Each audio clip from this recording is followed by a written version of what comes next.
बिल्कुल, देखिए शिखा, अभी जो नाम बताया जा रहा है सूत्रों के हवाले से वो ओम बिरला का सबसे आगे बताया जा रहा है, क्योंकि वो पिछले कार्यकाल में भी स्पीकर का पद संभाल चुके हैं, कोटा से सांसद हैं। और ये अभी क्योंकि बहुत समय नहीं बचा है, अब एनडीए की बैठक अभी कुछ ही देर में होने वाली है और 12 बजे तक नाम जो है वो सामने आ जाना चाहिए और उसके बाद उस पर, क्योंकि कल ही उसका तय हो जाना है, अंतिम फैसला हो जाना है। लेकिन थोड़ा सा इसमें सवाल यह है कि ओम बिरला के साथ अगर हम पिछले कार्यकाल के दौरान देखें तो विपक्ष का बहुत ही टकराव वाली स्थिति रही है। आपको याद होगा किस तरह से बहुत बार सदन की कार्यवाही में बाधा पैदा हुई, कई बार तीखी नोकझोंक हुई, कई बार विपक्ष की तरफ से ये आरोप लगाए गए कि हमें बोलने का मौका नहीं दिया जाता है। तो क्या ओम बिरला के नाम पर सहमति बनाने में सरकार सफल हो पाएगी? क्योंकि राजनाथ सिंह और संसदीय कार्य मंत्री किरेन रिजिजू लगातार विपक्षी नेताओं के संपर्क में हैं, उनसे एक आम सहमति बनाने की वो कोशिश कर रहे हैं। फिलहाल ओम बिरला का नाम सामने है, लेकिन क्या उस पर अंतिम मुहर लगती है? क्योंकि विपक्ष की सहमति सरकार को चाहिए ताकि किसी तरह की टकराव की स्थिति,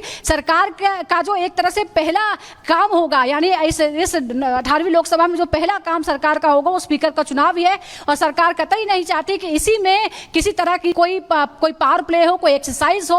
आम सहमति से शांतिपूर्ण तरीके से पूरा जो चुनाव है वो हो जाना चाहिए, इसकी कोशिश सरकार की तरफ से की जा रही है। ओम बिरला का नाम फिलहाल आगे है क्योंकि वो पहले भी स्पीकर का पद संभाल चुके हैं। नियत साफ नहीं है।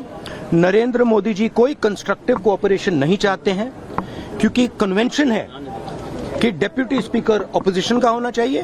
और हमने कहा है, पूरे ऑपोजिशन ने कहा है कि अगर कन्वेंशन फॉलो किया जाएगा तो पूरा समर्थन स्पीकर के इलेक्शन में हम देंगे। तो ये मैं आपको और गणेश हमारे साथ हैं। गणेश, यहाँ सीधे राहुल गांधी कह रहे हैं कि अगर डिप्टी स्पीकर हमारा होता है तो फिर हम कोई विरोध नहीं करेंगे।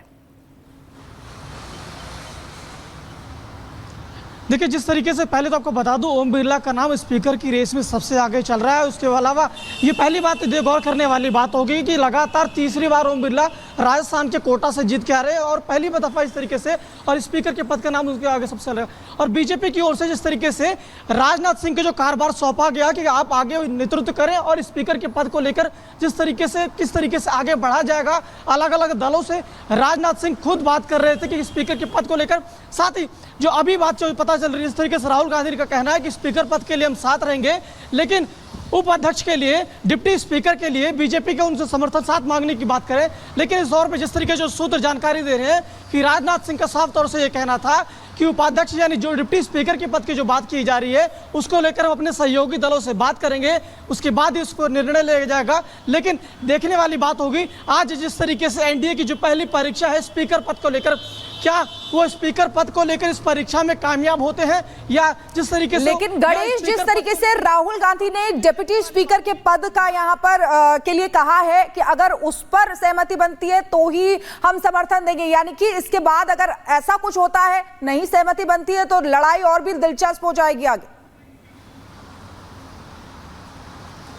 देखिए, विपक्ष अड़े गया उसका